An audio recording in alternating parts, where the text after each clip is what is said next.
যেই ব্যক্তি এই দোয়াটা পড়বে ওই ব্যক্তির জন্য রব্বুল আলামিন কিয়ামতের দিন জান্নাতের 8টা দরজা খুলে দিবে। এই ব্যক্তির আমলগুলো আল্লাহর কাছে এমন ভাবে কবুল হয়েছে, আল্লাহর কাছে ওই ব্যক্তি এতটাই সেরা, জান্নাতের 8টা দরজা কিয়ামতের দিন এই লোকটাকে ডাকতে থাকবে। প্রতিটা দরজা বলবে, আপনি আমার দরজা দিয়ে ঢুকে জান্নাতে প্রবেশ করেন। বিশ্বনবী যদি হেদায়েত দিতে পারতেন তাহলে বিশ্বনবীর চাচা আবু তালেব, নাম শুনেছেন? জন্মের আগে বাবা হারা হলেন, দাদার কাছে মানুষ হলেন, দাদাও চলে গেল, রয়ে গেল চাচা আবু তালেব। আপন বাবার চেয়ে কোনো অংশে কম করে নাই। বিশ্বনবীর প্রথম বিয়েটা খাদিজাতুল কুবরা তাহেরার সাথে নিজে দায়িত্ব নিয়ে বিয়ে দিয়েছেন। বিয়েতে মোহর দেওয়া লাগে না? এই মোহরের টাকাটাও চাচা আবু তালেব নিজের পকেট থেকে দিয়েছিলেন। নিজে দাঁড়িয়ে বিয়ের খুতবা দিয়েছেন। আজীবন ছাতার মতো নিজের ভাতিজাকে আগলে রেখেছেন যাতে কাফের মুশরিকরা হার্ট করতে না পারে। কিন্তু তারপরেও এই চাচার নসিবে কি হেদায়েত জুটেছে? চাচা অসুস্থ, মুমূর্ষ, চলে যাবে।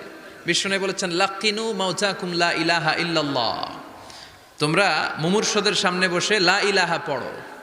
আবার বলেছেন, ইকরাউ আলা মাউতাকুম সূরাতা ইয়াসিন, মুমূর্ষদের সামনে সূরা ইয়াসিন পড়ো। তো বিশ্বনবী যে তালকিল দিলেন, চাচা আপনি পড়েন না লা ইলাহা ইল্লাল্লাহ মুহাম্মাদুর রাসূলুল্লাহ। ওই দিক দিয়ে আবু জাহেল, উতবা, সাইবা এরা বলে, খবরদার, আজীবন যে ধর্মের উপর ছিল ওইটার উপরই থাকো, নতুন ধর্মে যায়ও না। বিশ্বনবী বলে, পড়েন লা ইলাহা। আবু জাহেল বলে, পড়ো না। অবশেষে চাচা আবু তালেব বলল, আলা মিল্লাতি আব্দুল মুত্তালিব, আমি আমার বাবার ধর্ম আব্দুল মুত্তালিবের শিরকি ধর্মের উপর থেকেই শেষ নিঃশ্বাস ত্যাগ করলাম।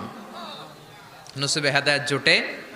এই পৃথিবীতে অনেক বাবা ছিল নবী, নিজের কলিজার টুকরা ছেলের হেদায়েত দিতে পারে নাই। নূহ আলাইহিস সালাম আল্লাহর নবী না? ওনার ছেলে কানাআনের হেদায়েত হয় নাই, ঠিক কি না? বিশ্বনবী দোয়া করতেন, আনা দাওয়াতু আবি ইব্রাহিম, আমি আমার বাবা ইব্রাহিমের দোয়ার ফসল। সাইয়েদনা ইব্রাহিম আলাইহিস সালাম ছিলেন সব নবীদেরও বাবা, কিন্তু উনার বাবার হেদায়েত হয় নাই। আল্লাহু আকবার। সাইয়েদনা লূত আলাইহিস সালাম আল্লাহর নবী, স্ত্রীর হেদায়েত হয় নাই। স্বামী নবী, স্ত্রীর হেদায়েত হয় নাই। আসিয়া গোটা বিশ্বের মুমিন নারীদের মডেল, কিন্তু আসিয়ার জামাই ফেরাউনের হেদায়েত হয়েছে? হয় নাই। এজন্য হেদায়েত দেয় কে? আল্লাহ। এজন্য আমরা প্রতিদিন সূরাতুল ফাতিহার ভেতরে পড়ি, ইহদিনাস সিরাতাল মুস্তাকিম, O Allah show us the right path. আমি যদি পথ ভুলে যাই, আমাদের পথ দেখায় দিবে কে? আল্লাহ। মুমিনদের টার্গেট কি? আল্লাহ। আবার অন্য আয়াতে আল্লাহ বললেন, ফামান যুহজিহা আনিন নারি ওয়া উদখিলাল জান্নাতা ফাকাদ ফাজ।